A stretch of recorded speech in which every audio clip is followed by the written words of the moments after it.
হয় যে তারা মুশরিক, তারা কাফের, হতে পারে কি পারে না? কথা বলেন, কথা শুনতেছেন না আপনারা? আমার দিকে লক্ষ্য করেন, আমার দিকে লক্ষ্য করেন। হুজুর এসেছেন, আল্লাহ পাক রব্বুল আলামিন হুজুরের হায়াতের মধ্যে, ইলমের মধ্যে বরকত দান করেন। আমিন। বাবা মা বেঈমান হতে পারে কি পারে না? যদি কারো বাপ মা বেঈমান হয়, কাফের হয়, মুশরিক হয়, শুধু কাফের মুশরিক নয়, বরং জাহাদাকা আলা আন তুশরিকা বি, সন্তানকেও বাধ্য করে যে তোমাকেও ইসলাম ছাড়তে হবে, সন্তানকে চাপ প্রয়োগ করে ইসলাম ছাড়ার জন্য। তখন সন্তান কি করবে? বাপ মার কথা মানবে? স্পষ্ট কোরআন বলে দিয়েছে, না, পিতামাতার কথা মানা যাবে না।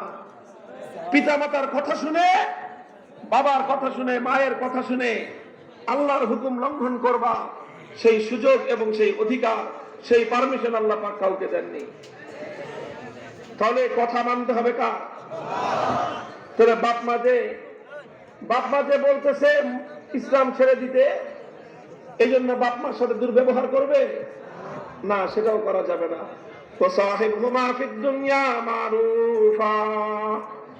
দুনিয়াতে পিতামাতার সাথে সদাচরণ করতে হবে, পিতামাতার ভরণ পোষণের দায়িত্ব বহন করতে হবে, পিতামাতার সঙ্গে দুর্ব্যবহার করা যাবে না, তাদের সঙ্গে ভালো ব্যবহার করতে হবে। তবে তাদের অন্যায় কথা শোনা, ভারসাম্য রক্ষা করতে হবে। মুহতারাম হাজিরিন, সুতরাং বলতেছিলাম, ইব্রাহিম আলাইহিস সালাতু ওয়াস সালাম হৃদয় জুড়ে ছিল পিতার প্রতি ভালোবাসা, অন্তর জুড়ে ছিল নিজের বাবার প্রতি মহব্বত।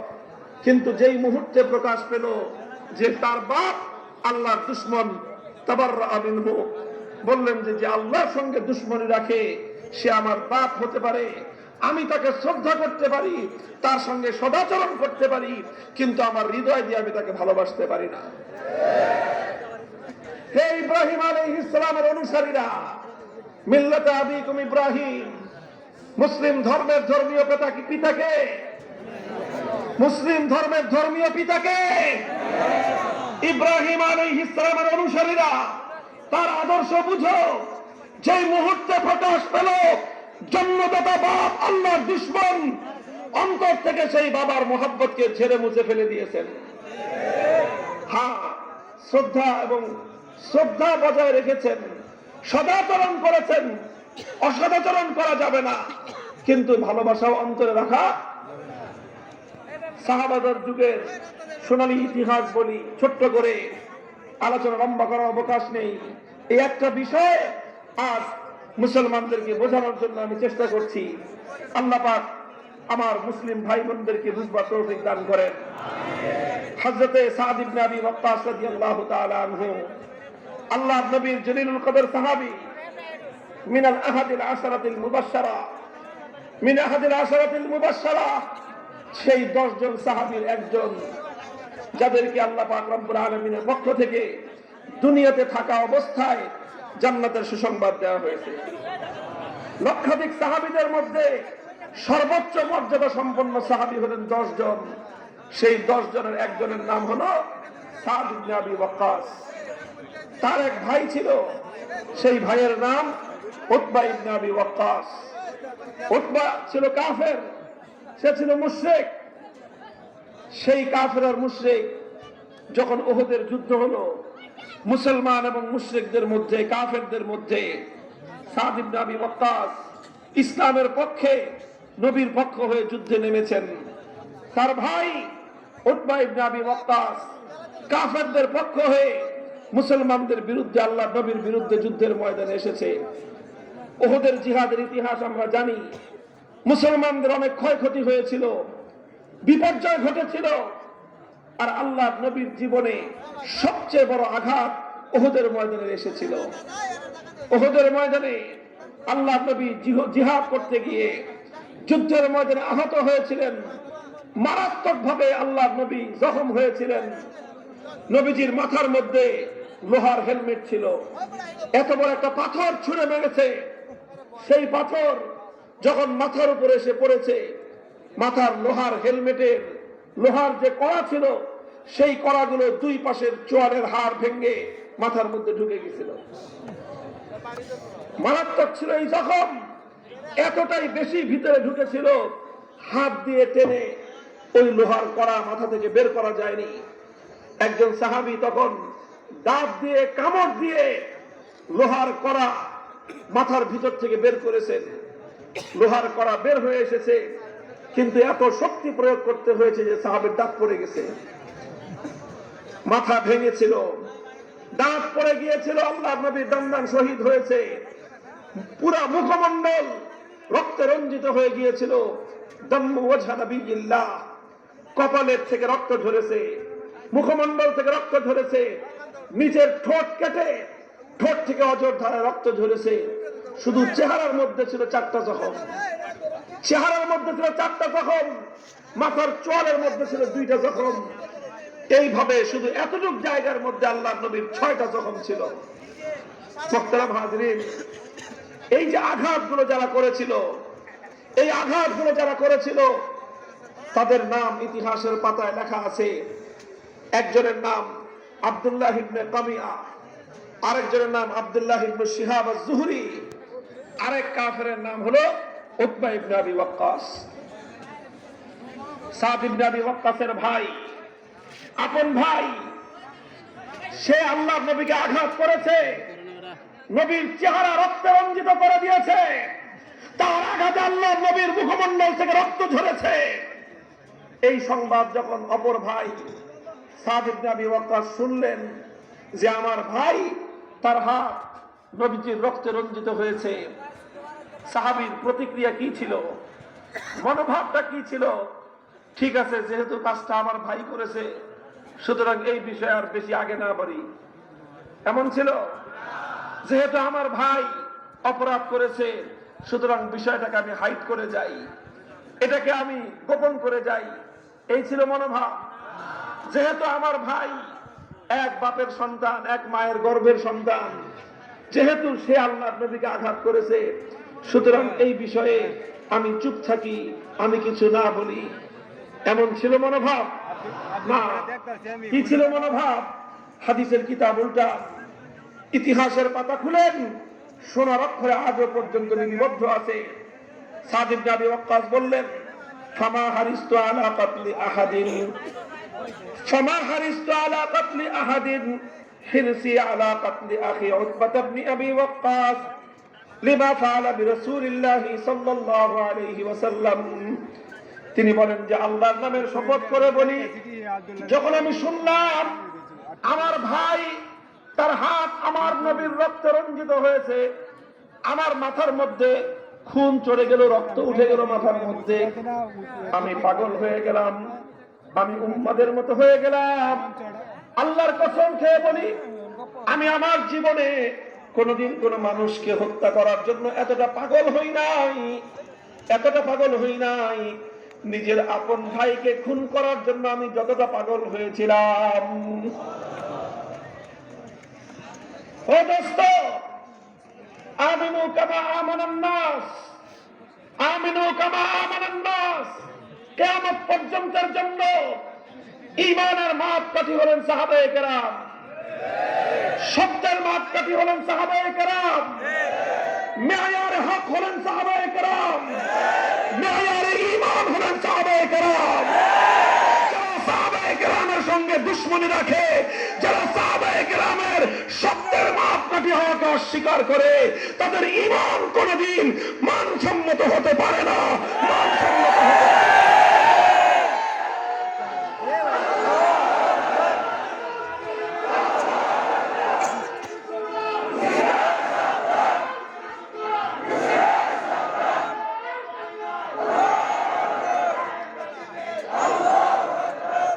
ঈমান আনতে হবে কাদের মতো?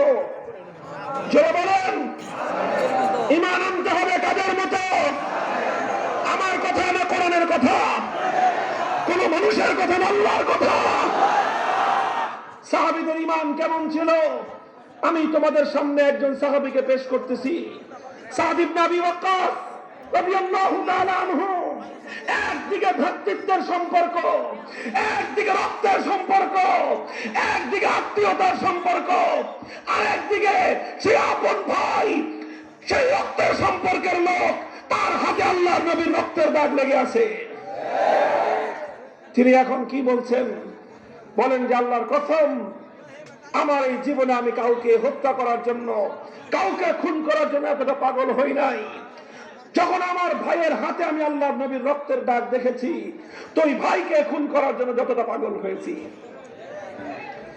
এই হাদিস থেকে স্পষ্ট বোঝা যায়, ইতিহাসের এই সোনালী অধ্যায় থেকে একথা দেখতে প্রমাণিত হয়, যদি কারো হাত আল্লাহর নবীর রক্তে রঞ্জিত থাকে, যদি কারো মুখ আল্লাহর নবীর ইজ্জতের দ্বারা কলঙ্কিত থাকে, যদি কেউ তার হাত দিয়ে আল্লাহর নবীকে আঘাত করে, যদি কেউ তার হাত দিয়ে লিখে আল্লাহর নবীকে গালি দেয়, কেউ যদি মুখ দিয়ে আল্লাহর নবীকে গালি দেয়, কারো হাত, কারো মুখ, কারো জীবন যদি আল্লাহর নবীর রক্ত অথবা ইজ্জতের দ্বারা রঞ্জিত হয়, নবীর সেই দুশমনকে হত্যা করার জন্য পাগল করা হওয়ার নাম ঈমান।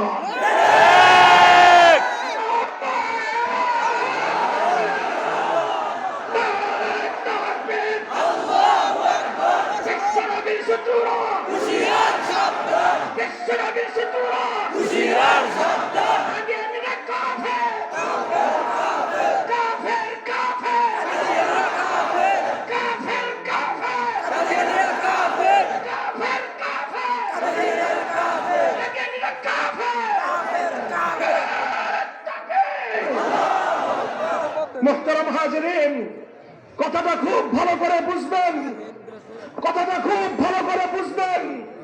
এটা ঈমানের প্রশ্ন। এখানে সারা দুনিয়া আমার বিপক্ষে যেতে পারে, এই হক কথা আমি গোপন করতে পারবো না। এই হক কথা গোপন করা আমার পক্ষে সম্ভব নয়। আমি ফাঁসি কাস্টে ঝুলতে প্রস্তুত, গলার মধ্যে ফাঁসির রশিকে ফুলের মালা হিসাবে বরণ করতে প্রস্তুত। ঈমানের প্রশ্নে সত্য গোপন করতে পারবো না।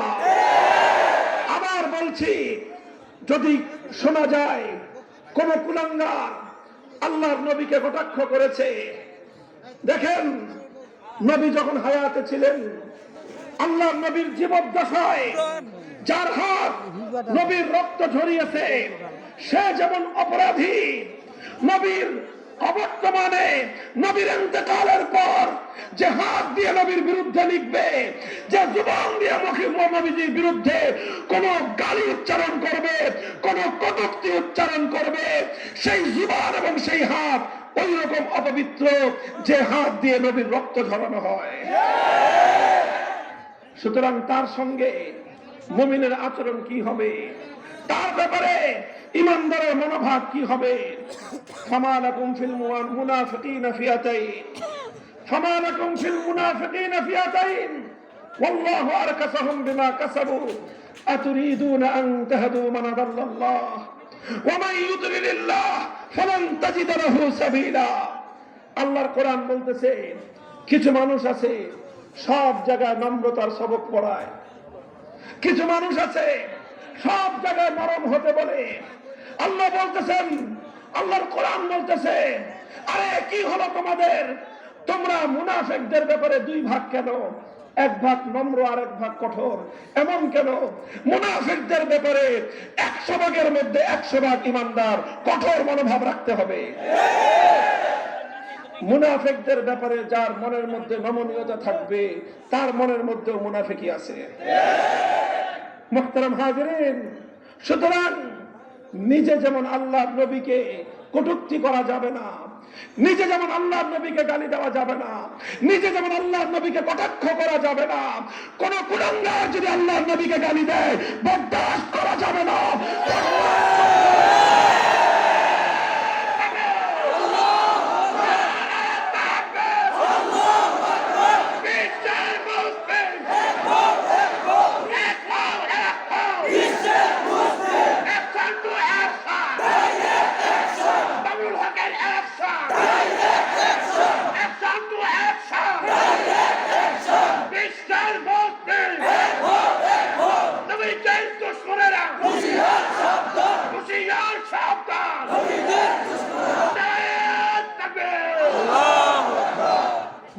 হাজিরিন, আমি কথা বেশি বলি না, অনেক বেশি বিষয়বস্তুর উপর আমি আলোচনা করি না। আমি অত্যন্ত গুরুত্বপূর্ণ এবং সময়ের জরুরি কয়েকটা বিষয়ের উপরে আমি সারা দেশে কথা বলি। আজ আমি এই বিষয়টাকে গোটা দেশবাসীর অন্তরের মধ্যে গেঁথে দেওয়ার চেষ্টা করতেছি। সেটা হলো ভালোবাসা কার জন্য, শত্রুতাও কার জন্য। যাকে আল্লাহ ভালোবাসতে বলেছেন তার সঙ্গে শত্রুতা রাখা যাবে না। যার সঙ্গে আল্লাহ দুশ্মনী রাখতে বলেছেন তার সঙ্গে পীড়িত করা যাবে না। খুব পরিষ্কার কথা। পীড়িত করেন, ভালোবাসা করেন বহুত মানুষ আছে, কিন্তু যে আল্লাহর দুশ্মন, যে আল্লাহর নবীর দুশ্মন, তার সঙ্গে কোনো খাতির নাই, তার ব্যাপারে কোনো নমনীয়তা নাই। আল্লাহর নবীর দুশ্মনের ব্যাপারে যে নমনীয়তা পোষণ করবে তার ব্যাপারে আমাদের নমনীয়তা রাখার সুযোগ নাই। মুহতারাম হাজিরিন, সাদ ইবনে আবি ওয়াক্কাস রাদিয়াল্লাহু তাআলা আনহুর এই ঘটনা থেকে স্পষ্টভাবে ঈমানের মানদণ্ড সাব্যস্ত হয়, মেয়ারে ঈমান সাব্যস্ত হয়। যখন তুমি শুনবা কোন কুলাঙ্গার আল্লাহ নবীকে আঘাত করেছে, চাই নবীর জানের উপর আঘাত করুক, চাই নবীর ইজ্জতের উপর আঘাত করুক, জানের চেয়ে ইজ্জতের দাম বেশি না কম? চিৎকার করে বলেন, কম না বেশি? মুহতারাম হাজিরিন, আল্লাহ নবীর জীবনের চেয়ে আল্লাহ নবীর ইজ্জতের দাম অনেক বেশি। সুতরাং নবীর সাহাবীদের যুগে যেই কুলাঙ্গার নবীর জীবনের উপর আক্রমণ করেছে, তাকে খুন করার জন্য পাগল হওয়াটা ছিল ঈমান। নবীর ইন্তেকালের পর যেই কুলাঙ্গাররা নবীর ইজ্জতের উপর আঘাত করে, ওদেরকে খুন করতে চাওয়ার নামই হলো ঈমান। এই জন্য চার মাযহাব, হানাফি, মালিকি, হাম্বলি, শাফিঈ, চার মাযহাব, চার মাযহাবের বাইরে লামাযহাবি, সালাফি, যত গ্রুপের মুসলমান আছে, যত স্কুল অফ থট মুসলমানরা অনুসরণ করে, 1400 বছর পর্যন্ত যত মাযহাবের, যত মাসলাকের, যত দৃষ্টিভঙ্গির যত আহলে হক আলেম আছেন, তাদের সকলের ঐক্যবদ্ধ সিদ্ধান্ত হলো এই পৃথিবীতে আল্লাহর আসমানের নিচে জমিনের উপর সবচেয়ে নিকৃষ্ট, ঘৃণ্যতম মানুষ, ঘৃণ্যতম নরকের কীট হলো ওই ব্যক্তি যে আল্লাহ নবীকে গালি দেয়। শাতেমে রাসূল তাকে বলা হয় শাতেমে রাসূল। যে নবীজির বিরুদ্ধে কটূক্তি করে সে হলো এই পৃথিবীতে সবচেয়ে বড় জঘন্যতম নরকের কীট। সে মানবতার দুশমন, সে পৃথিবীর সবচেয়ে নিকৃষ্টতম প্রাণী।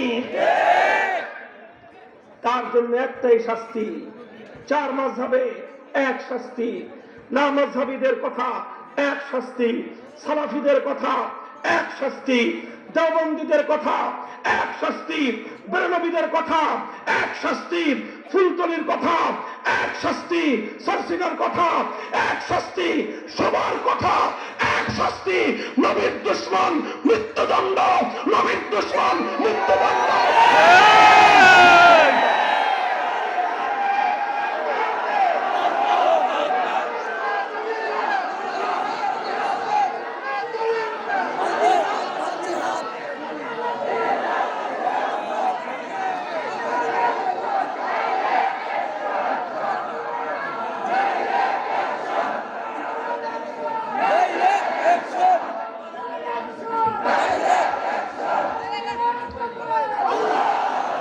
সুতরাং নবীর দুশমন, নবীকে কটাক্ষ করে যে ব্যক্তি নবীর কটাক্ষকারী হবে, নবীজিকে গালি দিবে, নবীজির পবিত্র চরিত্রের উপর কালিমা লেপন করার চেষ্টা করবে, তার শাস্তি কি? চিৎকার করে বলেন, তার শাস্তি কি? এই মৃত্যুদণ্ড কার্যকর করার দায়িত্ব হলো মুসলমানদের শাসকের। এই মৃত্যুদণ্ড কার্যকর করার দায়িত্ব হলো মুসলমানদের বিচার ব্যবস্থা। এই মৃত্যুদণ্ড কার্যকর করার জিম্মেদারি হলো মুসলমানদের আদালতের। আদালত যদি এই মৃত্যুদণ্ড কার্যকর করতে না পারে সেটা ব্যর্থ আদালত। বিচার ব্যবস্থা যদি নবীর দুশ্মনের গলায় ফাঁসির রশি ঝোলাতে না পারে সেই বিচার ব্যবস্থা ব্যর্থ বিচার ব্যবস্থা। মুসলমানদের শাসক হয়ে, মুসলমান জনপদের শাসক হয়ে যদি নবীর দুশ্মনের বিরুদ্ধে মৃত্যুদণ্ডের আইন জারি করতে না পারে সেই শাসক মুসলমানদের জন্য কলঙ্কের অধ্যায়।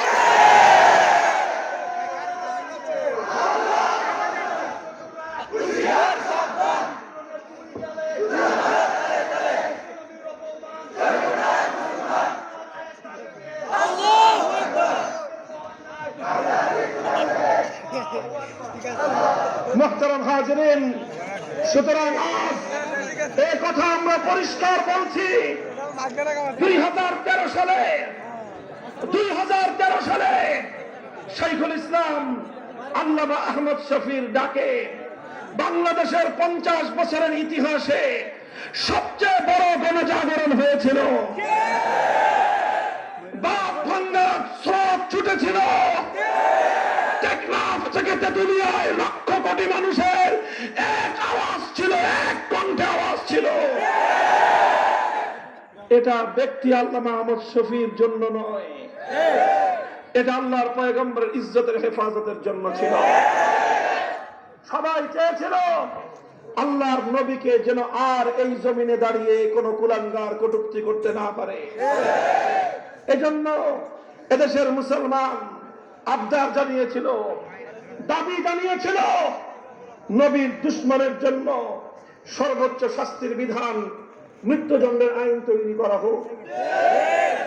যদি এই আইন তৈরি করা হতো তাহলে এই মাটিতে দাঁড়িয়ে আর কোন কুলাঙ্গার, কোন নরকের কীট, কোন জাহান্নামের কীট আমার নবীকে, রহমতের নবীকে বিষোদ্গার করার দুঃসাহস পেত না। দুর্ভাগ্যজনক ভাবে সেই আইন তৈরি হয়নি। নবীর দুশ্মনের বিরুদ্ধে মৃত্যুদণ্ডের আইন নাই। এই কারণেই একের পর এক নবীর দুশ্মনের আল্লাহ নবীকে কটাক্ষ করার সাহস পায়। এটা শাসকদের ব্যর্থতা, এটা শাসকদের ব্যর্থতা। এই ব্যর্থতার কারণে যখন নবীর আশিক উম্মতেরা দেখে নবীর দুশ্মনের কোনো শাস্তি নাই, নবীকে গালি দেওয়ার পরেও কোনো বিহিত নাই, এটা যখন দেখে নবীর আশিকের কলিজায় আঘাত লাগে, নবীর আশিকের কলিজা থেকে রক্তক্ষরণ হয়। নবীর সাহাবী যেমন বলেছিলেন, ওকে খুন করার জন্য আমি পাগল হয়ে গেলাম। আজও সাহাবায়ে কেরামের উত্তরাধিকারী সত্যিকার আশিকে রাসূল যারা আছে তারা নবীর দুশ্মনকে খতম করার জন্য পাগল হয়ে যায়। এখন যদি কোন আশিকে রাসূল নবীর কোন দুশ্মনকে খতম করে দেয় তাহলে এই যে আদালত পারল না, আইন তৈরি করা হলো না, বেআইনি ভাবে প্রচলিত রাষ্ট্রের আদালতের আইনের বাইরে একটা লোক খুন হলো, হত্যা হলো, এর দায় ওই আশিকে রাসূলের উপর নয়, এর দায় রাষ্ট্র এবং বিচার ব্যবস্থার উপর। এখন রাষ্ট্র এবং বিচার ব্যবস্থা নিজেদের ব্যর্থতা কিভাবে ঘুচাবে এটা তাদের ব্যাপার। আশিকে রাসূল নবীর উম্মতকে জন্য বিচারের কাঠগড়ায় দাঁড় করাবার অধিকারও তাদের নাই। ছোট্ট একটা দৃষ্টান্ত দেই। হে মুসলমানেরা, মায়ের বুকের দুধ পানকারী, মায়ের গর্ভের ইজ্জত এবং সম্মান রক্ষাকারী সন্তানেরা, মায়ের সুসন্তান, অন্তরে মায়ের ভালোবাসা আছে না নাই? তুমি যদি দেখো তোমার সামনে তোমার গর্ভধারিণী দুগ্ধদানকারিণী সেই মায়ের ইজ্জত নিয়ে কোন লম্পট ছিনিমিনি খেলছে, কোন লম্পট তোমার মায়ের ইজ্জত লুণ্ঠন করার চেষ্টা করছে, চেয়ে চেয়ে দেখবা? কোন মায়ের সন্তান এমন আছে চেয়ে চেয়ে দেখবা? আছে কেউ এরকম? যদি তোমার মায়ের গর্ভের হক তোমার উপর থেকে থাকে, 10 মাস পর্যন্ত তোমার মায়ের গর্ভে ধারণ করার অধিকার যদি তোমার উপর থেকে থাকে, 2 বছর পর্যন্ত মায়ের বুকের দুধ পান করার সম্মান আর ইজ্জত যদি তুমি রাখতে চাও, তাহলে সেই মায়ের লম্পটকে, মায়ের ইজ্জতের উপর আক্রমণকারী কুলাঙ্গারকে খতম করাই হবে সন্তানের অধিকার এবং সন্তানের দায়িত্ব।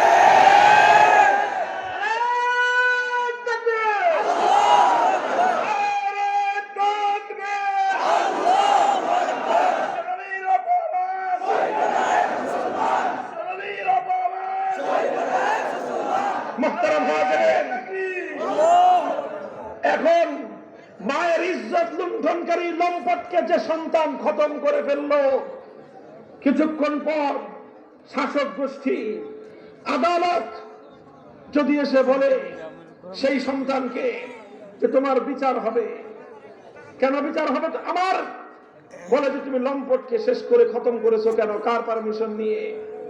আচ্ছা বলেন তো, এখন দুনিয়ার মানুষ কি বলবে?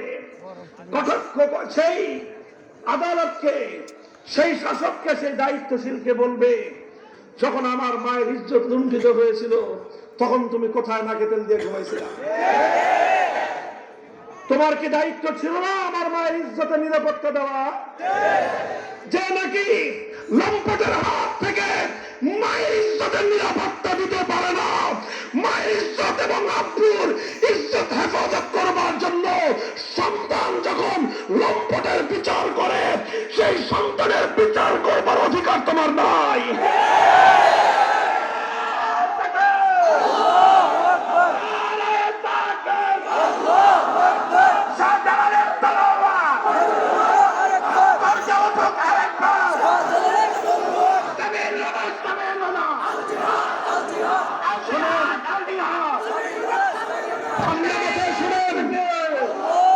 আমি আপনাদের লক্ষ জনতার বিশাল মাজমাকে জিজ্ঞাসা করতে চাই, একজন সুসন্তানের কাছে তার মায়ের ইজ্জত যতটুকু দাম, আল্লাহর নবীর একজন সত্যিকার আশিক উম্মতের কাছে নবীর ইজ্জতের দাম কম না বেশি?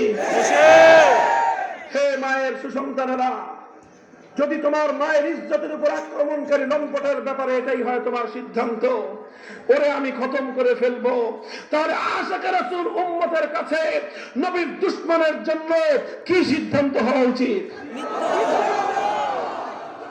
কাজেই কোন আশিক রাসূল যখন দেখবে কোন কুলাঙ্গার নবীর উপর কটাক্ষ করেছে, নবীজিকে আক্রমণ করেছে, নবীজিকে গালিগালাজ করেছে, অকথ্য ভাষায় নবীর উপর আক্রমণ করেছে, আশিক রাসূল উম্মত হিসেবে ঈমানের দায়িত্ব পালন করবার জন্য সে পাগল হবে, এটাই তার ঈমানের পরিচয়।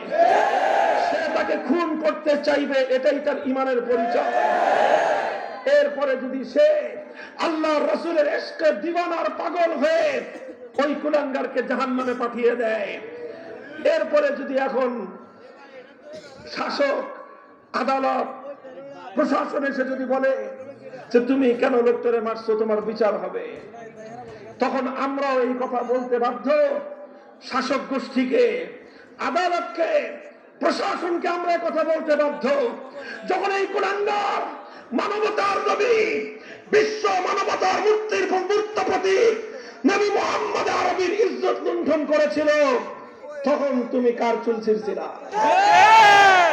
মাফ করবেন, মেহেরবানি করে ক্ষমা করবেন, একটা শক্ত শব্দ আমি প্রয়োগ করতে বাধ্য হলাম, কারণ এই জায়গায় এমন কঠোর শব্দ প্রয়োগ করাই আল্লাহর রাসূল এবং কোরআনের আদর্শ।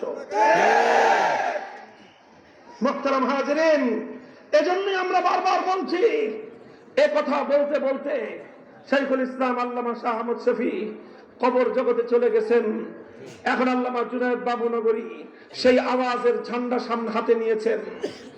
আল্লামা জুনায়েদ বাবুনগরী হায়াতে না কুলাতে পারে, ইনশাআল্লাহ আমরা শপথ নিতে চাই, যতদিন এ দেহে প্রাণ আছে, যতদিন এ দেহে রক্তের প্রবাহ আছে, যতদিন এর হৃদয় স্পন্দন বাকি থাকবে, যতদিন এ ধমনীতে রক্তের প্রবাহ অবশিষ্ট থাকবে, আল্লাহর নবীর দুশমনদের বিরুদ্ধে মৃত্যুদণ্ডের আইন তৈরি না হওয়া পর্যন্ত আমরা শান্ত হব না।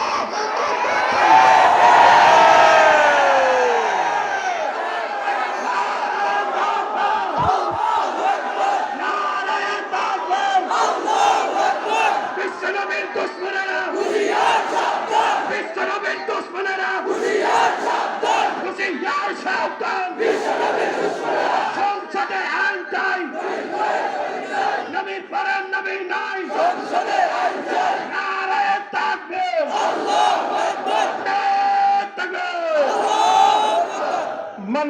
আহাব্বা লিল্লাহ ওয়া আবগাদা লিল্লাহ। ভালোবাসা একমাত্র কার জন্য? শত্রুতার দুশ্মনী একমাত্র কার জন্য? তুমি আল্লাহর জন্য শুধু ভালোবাসতে জানো, শুধু আল্লাহর জন্য কারো সঙ্গে সম্পর্ক করতে জানো, কিন্তু আল্লাহর জন্য কারো সঙ্গে সম্পর্ক ছিন্ন করতে জানো না, তাহলে তুমি পরিপূর্ণ ঈমানদার হতে পারো না। মুহতারাম হাজিরিন, এই দুইটাই হলো মূল কথা। মহব্বত কার জন্য? দুশ্মনীও কার জন্য? 3 নম্বর হলো ওয়া আতা লিল্লাহ। কাউকে কিছু দিলে কার জন্য দিব? কাউকে যদি আমি আনুগত্য দেই কার জন্য দিব? ওয়া মানা লিল্লাহ। কাউকে যদি কোনো কিছু দিতে অস্বীকার করি কার জন্য করব? কাউকে যদি বলি তোমার সঙ্গে খাতির রাখতে পারবো না কার জন্য বলবো? কাউকে যদি বলি তোমার আনুগত্য আমি করতে পারবো না কার জন্য বলবো? এই 4 বৈশিষ্ট্য যার মধ্যে থাকে, মুহাব্বত আল্লাহর জন্য, ভালোবাসা আল্লাহর জন্য, শত্রুতা দুশ্মনী আল্লাহর জন্য, কাউকে কোনো কিছু দিলে আল্লাহর জন্য, কাউকে কোনো কিছু দিতে অস্বীকার করলে কার জন্য? 4 বৈশিষ্ট্য যার থাকবে, আল্লাহর পয়গম্বর বলেছেন ফাকাত ইস্তাকমালাল ঈমান, সেই ব্যক্তিটাই হলো কামেল ঈমানদার। আখেরি পয়গাম, বন্ধুগণ, অনেক সময় এমন পরিবেশ তৈরি হয়, দেখেন ওয়াজের মঞ্চে বসে রাজনীতি করা, নিছক রাজনৈতিক আলোচনা করা, এটা আমাদের স্বভাব না। তবে হ্যাঁ, মনে রাখতে হবে মানব জীবনের প্রত্যেকটা জিনিস একটা আরেকটার সাথে অঙ্গাঅঙ্গি ভাবে জড়িয়ে থাকে। অর্থনীতির সাথে রাজনীতির সম্পর্ক আছে না নাই?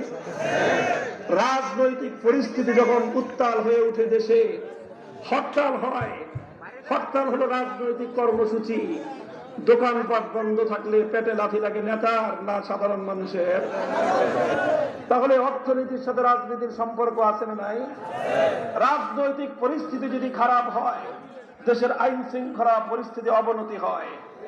আইন শৃঙ্খলার পরিস্থিতি অবনতি হলে সামাজিক অস্থিরতা দেখা দেয়। রাজনীতির সাথে সামাজিকতার সম্পর্ক আছে না নাই? ঠিক ওরকম সব রাজনীতি নিয়ে আমরা কথা বলি না, তবে রাজনৈতিক কিছু কিছু কথা আছে সরাসরি ঈমানের সঙ্গে যার সম্পর্ক, যেটার সঙ্গে ঈমানের সম্পর্ক, সেই কথা চুপ করে থাকা আমাদের জন্য জায়েজ নাই, বৈধ নাই। আমি স্পষ্ট আমার কথা, কেউ নারাজ হন, কেউ খুশি হন, আমার এতে কিচ্ছু করার নাই। কে খুশি হলেন, কে বেজার হলেন, দেখার টাইম নাই আমার। জীবনে একটা জিনিসের শপথ করেছি, একজনকেই রাজি করব। কয়জনকে? তাকে রাজি করার পর যে যে রাজি হবেন ওয়েলকাম, যে যে রাজি হবেন স্বাগত জানাই। আল্লাহকে রাজি করলে যে যে নারাজ হবেন তার 14 গোষ্ঠীর সঙ্গে সম্পর্ক ছিন্ন। দরকার নাই তোমার মতো বন্ধুরা আমার। রাজি করবো একমাত্র কাকে? আল্লাহকে রাজি করতে গিয়ে যদি সারা দুনিয়া আমার উপর নারাজ হয়, সারা দুনিয়াকে পরোয়া করবার সময় নয়।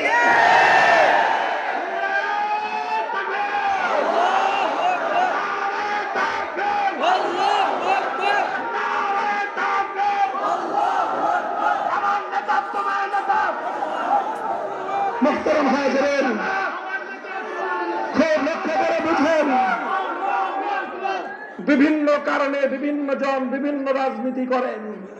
কে কি জন্য কোন রাজনীতি করেন অত গভীর আলোচনা আমি যাব না। তবে আমি মনে করি যদি কেউ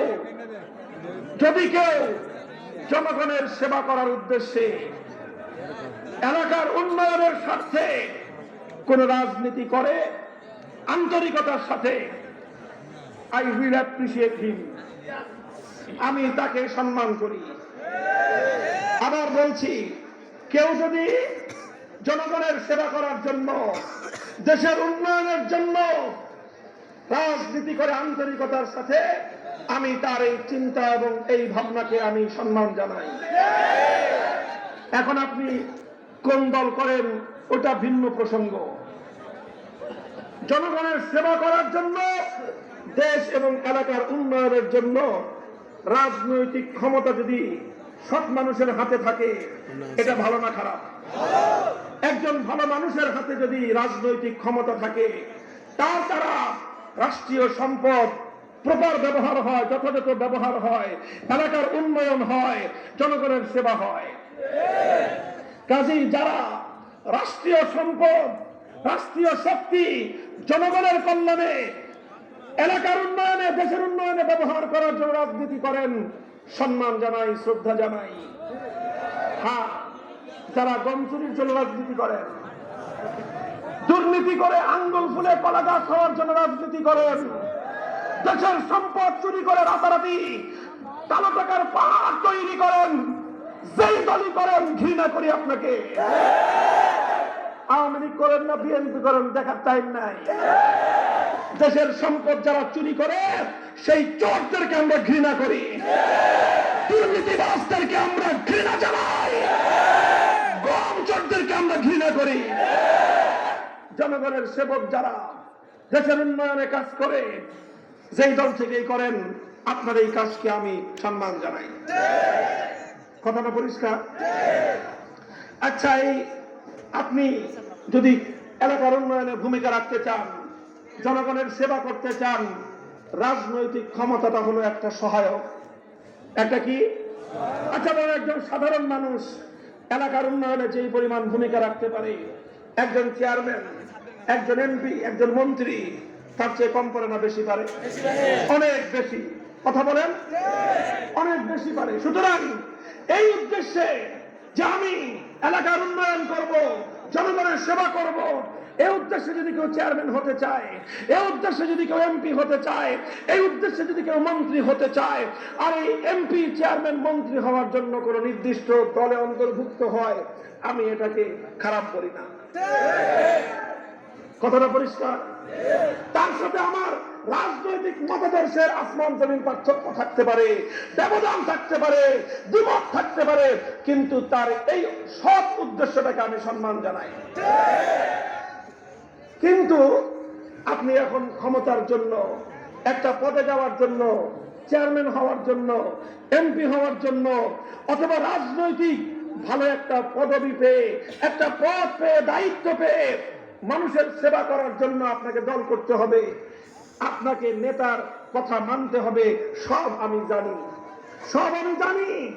কিন্তু মনে রাখবেন, কখনো কখনো এমন কিছু পরিস্থিতি তৈরি হয় যখন আপনার দল আর ইসলাম মুখোমুখি হয়ে দাঁড়ায়, যখন আপনার নেতা আর আলেম সমাজ মুখোমুখি হয়ে দাঁড়ায়।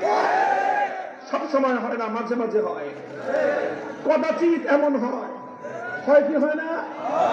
হে দেশের জনগণ, হে মুসলিম জনসাধারণ, আল্লাহর নবীর উম্মতেরা, আল্লাহর ইমানদার বান্দারা, স্পষ্ট শুনে রেখো, কোন শরীয়তের বিষয়ে যখন দেশের সমস্ত আলেম, যুগের সমস্ত আলেম একমত হয়ে কোন সিদ্ধান্ত দেয়, আবার বলছি, কোন বিষয়ে সমস্ত আলেমরা যখন একমত হয়ে যায়, এটাকে ইসলামের পরিভাষায় বলা হয় ইজমায়ে উম্মত। কি বলে? এটাকে বলা হয় ইজমা। আপনারা শুনেছেন কোরআন, হাদিস, ইজমা, কিয়াস, ইসলামের 4 মূলনীতি শুনেছেন? যখন সমস্ত আলেম একমত হয়ে কোন সিদ্ধান্ত দেয়, এটা হলো ইজমা। কোন বিষয়ে যখন সমস্ত আলেমদের একমত হয়ে যায়, সেই মতটা আর কোন মানুষের মত থাকে না, সেটা শুধু আলেমদের মত থাকে না, সেটা হয়ে যায় ইসলামের বক্তব্য, সেটা হয়ে যায় আল্লাহর নির্দেশ। কথা বুঝাইতে পারি না? যেই বিষয়ে আলেমদের মধ্যে কোনো মতভেদ নাই, সেই বিষয়টা শুধু কোনো ব্যক্তিগত আলেমের মত না, সেটা ইসলামের কথা, সেটাই আল্লাহর সিদ্ধান্ত। কথা বলেন? হ্যাঁ, যেই বিষয়ে আলেমদের মতভেদ আছে, অনেক বিষয়ে আলেমদের মতভেদ আছে, আছে না নাই? আছে, অনেক বিষয়ে আলেমদের মতভেদ আছে। ফরজ নামাজের পর দোয়া করবেন কি করবেন না। কিছু আলেম বলেন যে দোয়া করেন, এটা উত্তম সুন্নত। আর কিছু আলেম বলেন ফরজ নামাজের পর সম্মিলিত ভাবে মোনাজাত করা যাবে না, এটা মতভেদ আছে। আপনি ইচ্ছা হলে করতে পারেন, আপনার কাছে যেই আলেমের কথা পছন্দ হয় তারটা মানলেই হলো। আরো অনেক এরকম মত পার্থক্য আছে, অনেক, কয়টা বলবো। অনেক আলেম বলেন, হানাফি মাযহাবের সবাই বলেন সূরা ফাতিহা যখন পড়া হবে আমিন আস্তে বলা উত্তম। অন্য মাযহাবের ইমামরা বলেন আমিন জোরে বলা উত্তম। কিন্তু সবাই বলেন আমিন জোরে আর আস্তে বলা নিয়ে মারামারি করা এটা হারাম। আমিন আস্তে বলা উত্তম আর জোরে বলা অনুত্তম, কিন্তু আমিন নিয়ে মারামারি করা এটা হারাম, এটা ঠিক না। যাই হোক, তো যেই সকল বিষয়ে আলেমদের মত পার্থক্য আছে সেই বিষয়ে যার যার বক্তব্য সেই আলেমের, সেটা পূর্ণ ইসলামের বক্তব্য নয়। কিন্তু যেই বিষয়ে সমস্ত আলেমরা একমত, পর্দা ফরজ, পর্দা করা চার মাযহাবের কোন আলেমের দ্বিমত নাই, চার মাযহাবের কোন আলেমের দ্বিমত নাই, কোন লামাযহাবী আলেমের দ্বিমত নাই, কোন সালাফি আলেমের দ্বিমত নাই, কোন আহলে হাদিস আলেমের দ্বিমত নাই, কোন বেরলভী আলেমের দ্বিমত নাই, কোন সুন্নি আলেমের দ্বিমত নাই, কোন দেওবন্দি আলেমের দ্বিমত নাই। কথা বলেন, বুঝাইতে পারলাম? কিছু কিছু বিষয় আছে যেগুলো নিয়ে দ্বিমত থাকে, যেগুলো নিয়ে দ্বিমত থাকে সেটা একরকম। যেই বিষয়ে কারো কোনো দ্বিমত নাই সেই বিষয়টা শুধু কোনো ব্যক্তির কথা না ইসলামের কথা।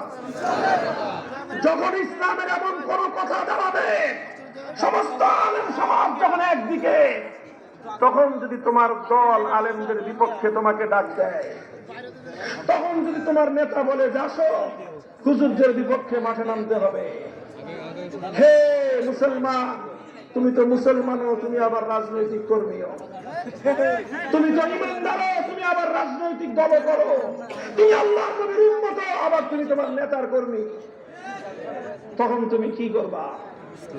তখন তোমার ইমানের পরীক্ষা। তখন কিসের পরীক্ষা? কিছু মানুষের কাছে তখন ইমানের চেয়ে রাজনীতি বড়, কিছু মানুষের কাছে তখন ইসলামের চেয়ে দল বড়, কিছু মানুষের কাছে তখন আল্লাহর নবীর চেয়ে তার নেতা বড়। তারা দলের কথা শুনবে, তারা নেতার কথা শুনবে, তারা তাদের দলের আনুগত্য করবে, ওদের ঈমান থাকবে না। আর কিছু মানুষ থাকবে যাদের কাছে দলের চেয়ে ঈমান বড়, যাদের কাছে নেতার চেয়ে আল্লাহর রাসূলের মর্যাদা বেশি, যাদের কাছে রাজনীতির চেয়ে ঈমানের দাম বেশি, তারা হলো ঈমানদার। তারা কি ঈমানদার? আবার দুই শ্রেণী। কয় শ্রেণী? এক শ্রেণী হলো শক্তিশালী ঈমানদার, আরেক শ্রেণী হলো দুর্বল ঈমানদার। ঈমানদার কয় ভাগ? এক ভাগ। আরেক ভাগ? আপনারা শক্তিশালী না দুর্বল? খালি মুখের কথা, তাহলে কাজে প্রমাণ দিতে পারবেন? শুনেন কাজের প্রমাণ কেমনে। আমি সবাইকেই ভালোবাসবো, শক্তিশালী হলেও ভালোবাসবো, দুর্বল হলেও ভালোবাসবো, তবে দুর্বল হওয়ার চেয়ে শক্তিশালী হওয়া অনেক উত্তম। শক্তিশালী ঈমানদার কারা? শক্তিশালী ঈমানদার হলো তারা যাদেরকে দল বলবে আসো ইসলামের বিপক্ষে, যাদেরকে নেতা বলবে আসো হুজুরদের বিপক্ষে, তখন যারা শক্তিশালী ঈমানদার তারা দলকে বলে দিবে রাজনীতি করতাম, দল করতাম, নেতার আনুগত্য করতাম, ইসলামের বিরোধিতা করবার জন্য নয়। যখন আমার দল, আমার নেতা ইসলামের বিপক্ষে গেছে, আমি ইসলামের পক্ষে থেকে দল আর নেতাকে 14 তালাক দিলাম।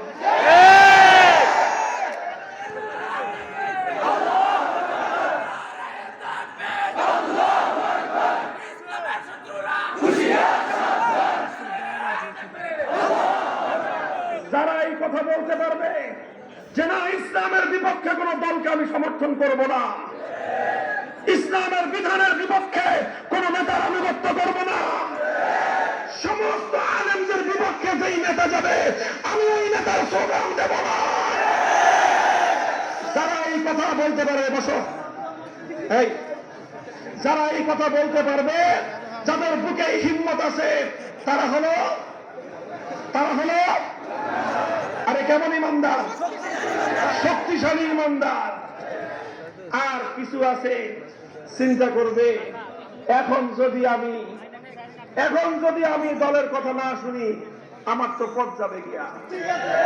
এখন যদি আমি নেতার কথায় মিছিলে না যাই, তাহলে তো আমার সামনের দিনে থানা সেক্রেটারি হওয়ার একটা লবিং করতেছি, আমার তো সেক্রেটারি হওয়া যাবে না।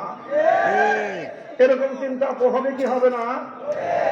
এইসব চিন্তা করে আবার চিন্তা করে যদি যাই, ইমান থাকবে না। এখন পড়ছে দোটানায়, না গেলে পথ থাকে না, গেলে এখন করবেন কি? দুর্বল ইমানদার যারা, তাদেরকে আমি একটা বুদ্ধি শিখিয়ে দিই। বুদ্ধি হলো, নেতায় দল যখন আপনাকে ইসলামের বিপক্ষে, কোরআনের কোন আইনের বিপক্ষে, আলেম সমাজের বিপক্ষে নামতে বলবে, তখন আপনি নেতারে আর দলরে বলে দিবেন, মাথায় প্রচন্ড ব্যথা, পেটে বিষ, আমি বেড রেস্টে আছি, আমাকে ডাক্তার কঠোর ভাবে বলছে 1 সপ্তাহ পর্যন্ত বেড রেস্টে থাকতে। সুতরাং নেতা, আমি আজকে তো পারতেছি না, সরি। বুঝে আসছে কথা? ইন্নী সাকিম, ইব্রাহিমী আদর্শ তখন অনুসরণ করবেন। বলবেন কি বলবেন? হুজুর, আমার তো পেটে ব্যথা নেই, আপনি মিথ্যা কথা শিখিয়ে দিতেছেন। বলবেন যে আমার তো মাথা ব্যথা নাই, হুজুর আপনি মিথ্যা কথা শিখিয়ে দিতেছেন। ওই বেটা ইমানের উপর আঘাত আসতেছে, তোর মাথা ব্যথা নাই কেন? তাহলে কেমন ইমানদার? তাহলে মাথায় ব্যথা আছে না নাই? মাথায় বিষ আছে না নাই? দেশে তো ইমানের উপর আঘাত, দেশে রাস্তার মনে মনে শিরকি সংস্কৃতি বাস্তবায়নের পায় তারা চলে। তোমার মাথা ব্যথা নাই, তুমি ইমানদার মারা। যখন ইসলামের উপর আঘাত আসবে, প্রত্যেকটা ইমানদারের মাথা ব্যথা হতে হবে।